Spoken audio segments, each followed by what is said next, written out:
Muito bem, meus irmãos e minhas irmãs, está diante de nós a Bíblia de Estudo, a Mensagem, Bíblia em linguagem contemporânea da editora Vida. À esquerda da Bíblia aqui nós temos o encarte, que rapidamente eu vou segurar aproximando aqui para você. A parte das características, depois você pode dar um pause e olhar em detalhes. Queremos dar primeiro uma olhadinha na parte externa da Bíblia, uma Bíblia em formato grande, levemente menor do que uma Bíblia de estudo padrão, o seu tamanho. Dá uma olhadinha aqui na lombada, tá? Aqui não é uma costura, é uma impressão, tá? Dá a aparência de ser uma capa costurada, mas não é. Ela tem esses relevos aqui, tá? Na capa. Essas ranhuras torna muito bonita, essa identidade visual aqui do preto, branco e laranja ficou muito legal. Olha aqui o fitilho, beira prateada, aproximadamente 1.700 páginas. Vamos dar uma olhadinha por dentro dela? Vamos sim, mas antes convido você a curtir o vídeo, compartilhar, comentar e se inscrever no canal ativando o sininho das notificações e dar uma olhadinha na descrição do vídeo também, porque muito provavelmente tem um link para você adquirir essa maravilha, caso assim você deseje. Vamos dar uma olhadinha por dentro então? Vamos dar uma olhadinha por dentro dessa maravilha. Então aqui a guarda da Bíblia, um papel plastificado, tá? Isso aí já mostra o cuidado da editora com esse material. Algumas páginas em papel cartão, tá? A primeira página já explica um pouco do objetivo dessa tradução, dessa paráfrase à mensagem. É uma tradução contemporânea da Bíblia com base nas línguas originais que procura preservar na linguagem do dia a dia seus eventos e ideias, né? E esse símbolo da cartinha você vai ver em vários locais aqui da Bíblia. Folha de rosto, ficha catalográfica, sumário, e se você der um pause depois você vai ver que aqui já nos mostra que há as introduções dos blocos de livros e algumas páginas introdutórias, tá? Primeiro aqui um prefácio do próprio autor, Eugene Peterson, tá? No qual você vai ter aqui uma explicação dele do porquê dessa tradução. Eugene Peterson, antes de ser pastor, ele era um teólogo, um professor, ele era um homem da academia, né? Muito conhecedor das línguas originais da Bíblia. Então ele se deparou com o desafio de pastorear uma congregação e, sendo pastor, ele deveria pregar. E ele percebeu o desinteresse de várias pessoas da congregação pela palavra de Deus, né? Muitas, quem sabe, conhecedoras, mas não empolgadas, e outras desinteressadas. Então ele resolveu trazer a riqueza dos originais e aplicar em suas mensagens de maneira coloquial, numa linguagem mais simples, para que as pessoas pudessem absorver mais e melhor. Então, depois de muitos anos fazendo isso, em 1990, ele recebeu o convite aí de um editor, de uma editora, é claro, para produzir um texto bíblico que refletisse o que ele já vinha fazendo na pregação da palavra de Deus há muito tempo. E depois de 10 anos, em 2000, surgiu o texto bíblico, a mensagem. Na realidade, não é uma tradução, mas sim uma paráfrase da palavra de Deus, certo?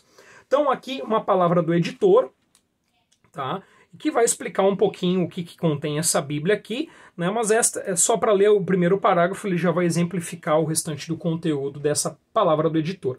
Esta edição de A Mensagem foi elaborada para facilitar a comunhão entre Deus e você, tendo as Escrituras como o sacramento desta comunhão. Algo santo será mediado através desse sacramento, a sacralidade das palavras de Deus a você e as suas a ele. Ou seja, esta Bíblia aqui foi feita não apenas para Deus falar com você, mas para você também, como resultado disso, falar com Deus, dialogar com o Senhor. Aqui uma palavra, né, de Eugene sobre esses diálogos, né, como eu acabei de falar, esta Bíblia ela tem essa linguagem coloquial, esta linguagem mais simples, justamente para que você dialogue com Deus, tá? Mas assim, com estes estudos, porque esta é uma versão de estudo também, você vai estar dialogando com o autor e vai estar caminhando com ele ao longo do texto bíblico, tá? Inclusive ele termina aqui esta palavra, né? Boa viagem para nós, assim você pode me chamar de Eugene, tá? E nós temos, antes do texto bíblico também, um artigo de Eugene Peterson sobre ler as Escrituras. E aqui ele vai expor o que ele chama do método Lectio Divina, né? Uma leitura espiritual da palavra de Deus. Ou seja, para que você, enquanto lê, não apenas leia, mas ore, medite, reflita, aplique a palavra de Deus em sua vida e dialogue com o Senhor, fale com o Senhor, né? Então, a Bíblia é a revelação máxima de Deus depois de Jesus Cristo, né? Ou que está em pé de igualdade com a revelação de Cristo, porque ela revela Cristo, o autor é Cristo, tá? Então, a tarefa do autor, de Eugene Peterson, é levar você a ter o maior contato possível com essa revelação, o maior aprendizado possível, e para isso o convite é para que essa leitura não seja mecânica, não seja apenas técnica, mas uma leitura espiritual. E ele mesmo recomenda que, caso você queira se aprofundar no estudo, posteriormente você use outros materiais, outras bíblias, outros materiais de estudo da palavra de Deus, tá bom? Página do Antigo Testamento, aqui a cartinha, né, a identidade visual da Bíblia, a mensagem, introdução aos livros de Moisés, depois nós vamos ter introdução ao livro de Gênesis, e cada introdução aos livros da Bíblia vai ter um autor, um destinatário para e um contexto. Aqui nós já temos a primeira página de texto bíblico, você percebe, você nota que a fonte da introdução é maior que a fonte do texto bíblico. E aqui, na primeira página de texto bíblico, nós vemos um pouquinho da diagramação dessa Bíblia, título do livro, epígrafe, número do capítulo, e aqui os primeiros 2 versículos condensados, né? 1 e 2, porque é uma paráfrase, tá? Muito bem. Nós temos aqui, então, vamos ler para você sentir a diferença, tá? Em primeiro lugar, Deus criou o céu e a terra. Tudo que se vê e tudo que não se vê. A terra era como uma massa sem forma, um vazio sem fim, uma escuridão quase palpável. O Espírito de Deus pairava sobre o abismo das águas. Veja como é uma linguagem muito simples, tá? E que procura transmitir o que lemos numa tradução mais tradicional. E aqui nós temos um comentário, tá, de Eugene Peterson. O verbo criar nas nossas Bíblias é usado exclusivamente tendo Deus como sujeito. Homens, mulheres e anjos não criam. Somente Deus cria. Criar não se limita ao que o Espírito fez, é o que o Espírito faz. O Espírito de Deus que se movia sobre as águas continua a se mover, continua a criar. O texto da criação de Gênesis não se limita a nos dizer como o mundo veio a existir. Também nos diz que o Espírito de Deus continua criando, aqui e agora, em você, em mim e em todos ao nosso redor. Legal. Aqui, como é mais um diálogo, é Deus dando ordem para que a criação aconteça, está aqui alinhado à esquerda. Mas via de regra, como você vai ver ao virarmos a página, tá? Aliás, vamos virar mais uma. Você vai ver que quando não é diálogo, quando é um texto poético, está numa coluna assim que ocupa toda a página, mas é uma coluna só, porque é uma versão para leitura, tá? Uma versão para você ler como você lê um livro, certo? Então aqui nós temos as primeiras páginas, né? Mais um comentário. Vai ter também esse recurso da contemplação, leitura contemplativa ou leituras contemplativas, tá? Sugestões de textos para você ler, um comentário e depois vai ter questões contemplativas. Se os momentos da sua vida diária fossem registrados como notas musicais, que tipo de música comporiam? Uma canção pop leve como a brisa ou um som pesado? Ou seria uma bela sinfonia com pausas estruturadas que dão ressonância às notas? E aqui uma oração contemplativa que sempre termina em aberto, tá? Então vamos dar uma olhada aqui. Senhor amado, ajuda-me a entender que há uma razão pela qual estruturaste o universo como fizeste. Há ritmos naturais que devo não apenas reconhecer, mas deles fazer parte. Há descansos musicais necessários para que a música tenha ressonância. Ajuda-me a entender que, se minha vida tem apenas trabalho, mas não descanso, estou violando a música que está no próprio coração do universo, deixando assim a minha vida fora da harmonia da vida do Senhor. Dá-me a graça nesta área, Senhor. Especialmente oro por, e aí há 3 pontinhos reticências para você continuar a oração. Eugene Peterson ajuda você a iniciar e depois você continua. Note aqui que sempre nos diálogos, né? Nas partes de diálogo, nas partes poéticas vai ter esse alinhamento à esquerda. Legal, vou folhear um pouquinho aqui. Olha só aqui um comentário sobre as listas genealógicas, tá? As listas genealógicas na Bíblia documentam as partes mais empolgantes da história. pois o Evangelho se dirige não a uma multidão sem rosto e sem nome, mas a pessoas únicas. A história da salvação está repleta de nomes. O nome é a forma de linguagem pela qual uma pessoa recebe um tratamento particularizado no que se refere a amor pessoal, intimidade e responsabilidades específicas.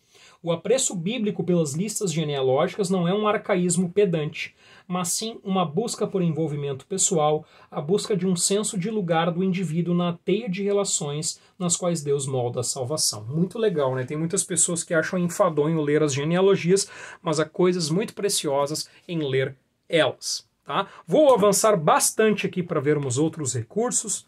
Olha aqui, livro de Jó, né? Literatura poética, está alinhado à esquerda. Olha esse comentário aqui.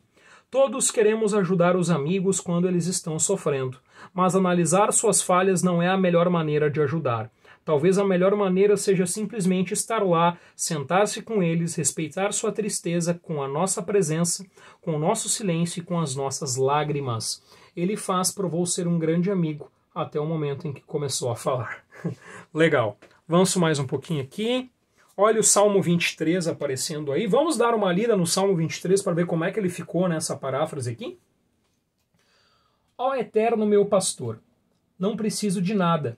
Tu me acomodaste em exuberantes campinas. Encontraste lagos tranquilos e deles posso beber. Orientado por tua palavra, pude recuperar o alento e seguir na direção certa. Mesmo que a estrada atravesse o vale da morte, não vou sentir medo de nada, porque caminhas do meu lado, teu cajado fiel me transmite segurança. Tu me serves um jantar completo na cara dos meus inimigos. Tu me renovas e meu desânimo desaparece. Minha taça transborda de bênçãos. Tua bondade e teu amor correm atrás de mim, todos os dias da minha vida. Assim vou me sentir em casa no templo de Deus por todo o tempo em que eu viver. Show de bola! Avança um pouquinho mais para mostrar aqui o livro de Salmos. Literatura poética também, alinhamento à esquerda, e vou avançar bastante aqui para nós irmos para o Novo Testamento, a página aqui que identifica essa transição para o Novo Testamento, certo? Então aqui nós vamos folhear um pouquinho, uma introdução ao Novo Testamento, introdução ao livro de Mateus nos mesmos moldes que vimos em Gênesis, genealogia de novo, tá? Alinhamento à esquerda. Temos aqui, então, mais um comentário sobre genealogias. Prosseguindo aqui. Olha que legal. Vamos avançar um pouquinho. Evangelho de Lucas. Olha aqui, né? Essa passagem aqui, né? Dos dois malfeitores, dos ladrões, e um comentário. A cegueira de Saulo. Por 3 vezes Lucas conta esta história, de modo que não passe despercebida nem seja esquecida. Atos 9, 22 e 26. Na história da comunidade cristã, esta se tornou a mais famosa história de conversão. Lucas conta a história da conversão de Paulo, não para nos mostrar como deve ser uma conversão típica, mas para nos convencer de que qualquer pessoa, absolutamente qualquer uma, pode se converter. Show! Vou avançar mais. Terminamos o texto bíblico, o livro de Apocalipse, temos estudos complementares. Quais são eles? Uma concordância tópica, né? Ambição, amizade, são tópicos, são temas que você pode aí percorrer, né? E aqui, textos bíblicos correspondentes a esse tópico, a esse tema. Índice das anotações. Legal. A história da Bíblia em 5 atos. Criação, queda, Israel, Jesus, o novo povo de Deus e agora a bibliografia das obras, né, das quais foram extraídos os comentários, inclusive algumas em português, tá? Depois aqui os consultores de tradução, e nós temos aqui na equipe original aqui vários teólogos respeitadíssimos, tá? Eu vou citar alguns aqui, como Tramper Longman III. Temos também John Walton. No Novo Testamento temos Darrell Bock e Moisés Silva, né? Teólogos conhecidos e reconhecidos. Aqui o drama da Bíblia, né? uma cronologia visual da Bíblia. Eu vou procurar aproximar aqui para que você veja bem, tá? Legal. Depois aqui nós vamos ter os livros do Antigo e do Novo Testamento, né, numa espécie de infográfico muito legal. Depois nós vamos ter mapas que, na minha opinião, poderiam ser mapas em papel couché e coloridos, mas não são, tá? São poucos mapas. E depois nós vamos ter aqui, novamente, folhas em papel cartão, a guarda plastificada e a contracapa desta Bíblia. Para você que tem dificuldade de assimilar o texto bíblico, de ler a palavra de Deus, essa Bíblia é recomendadíssima para você, especialmente porque ela tem notas e comentários para você aplicar o texto na sua vida, certo? Fica o convite para você curtir, compartilhar, comentar, se inscrever no canal e dar uma olhadinha aqui na descrição do vídeo que tem o link onde você pode adquiri-la. Era isso, fique na paz do Senhor Jesus e que Deus te abençoe.